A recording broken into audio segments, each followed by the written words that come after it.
Hi guys, honey water is what's keeping me sane nowadays, but nevertheless, welcome back to my channel. It's the night time and it's when my brain is filled with thoughts, so I thought of sharing a part of it here today with you guys. So, you know what's funny? I was actually going through my cupboard today and I was just organizing it and I found this one journal which I used to write my feelings in and like went about things back in my JE days. I was just turning pages and pages and I found this one page right here and man, when I read it back, I see self-doubt in literally every single line. And even though I'm trying to hype myself up, even though I'm trying to be grateful for what I had and what I have, I just can feel what I was feeling while writing that. And it was literally this crippling feeling of self doubt from inside.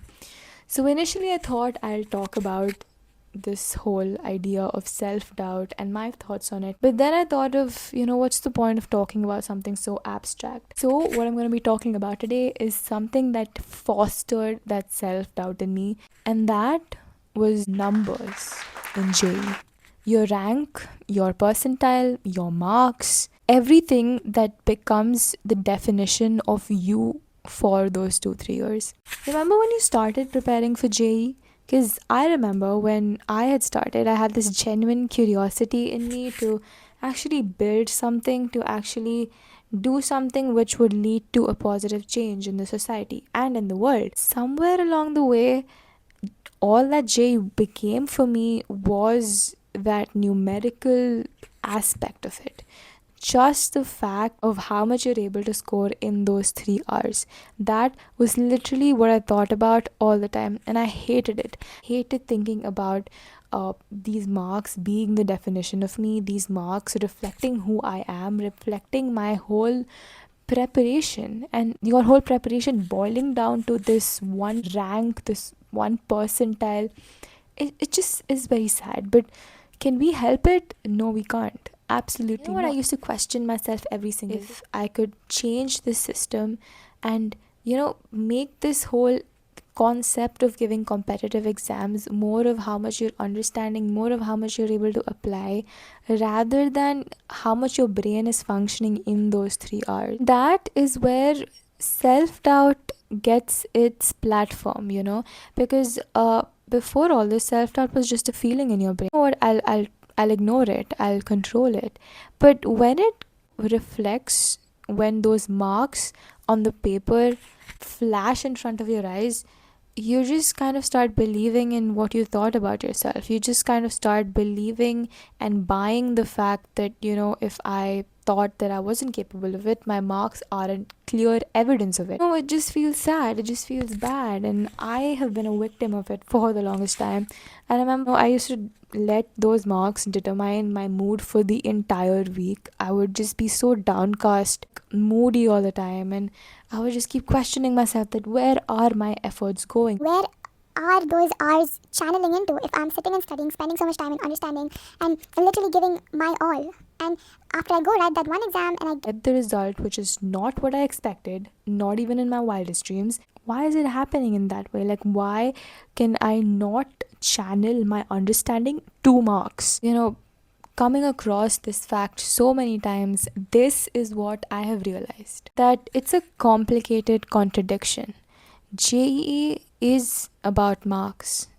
Like most competitive exams in India are about marks. It's about how you can optimize your brain so much so that on that one day, your brain just has to function the way you want it to and has to give you the desired result. But believe me or not, don't obsess with numbers so much so that you totally forget about that inner child in you, that inner voice inside of you who actually wants to understand, actually wants to learn something. Don't just let those numbers reflect what you are as a person from inside, because it honestly does not. It just does not. There's this concept in psychology called performance monitoring, which basically means that you start obsessing so much over the analytics, over the numbers, that you actually forget the task. You actually forget why you're there and what you're doing that particular thing for. And when you think that way,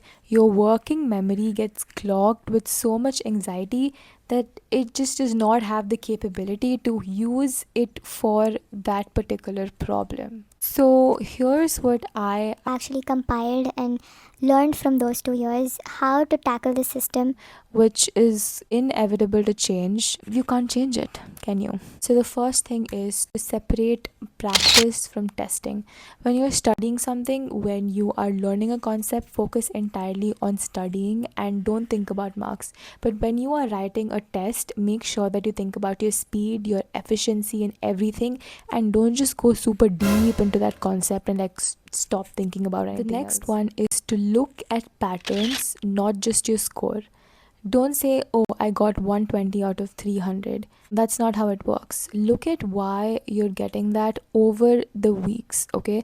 So, say for example, you wrote 5 to 6 mock tests. You need to sit down and you have to see your patterns, where you're going wrong, where are the topics that you're actually messing up, and where are scope of improvements. You need to like create a whole report for yourself and understand thyself. You have to understand yourself. You can't be like, oh, because I got less marks, I'm not capable enough, and then you go into that whole cycle of just feeling bad about yourself.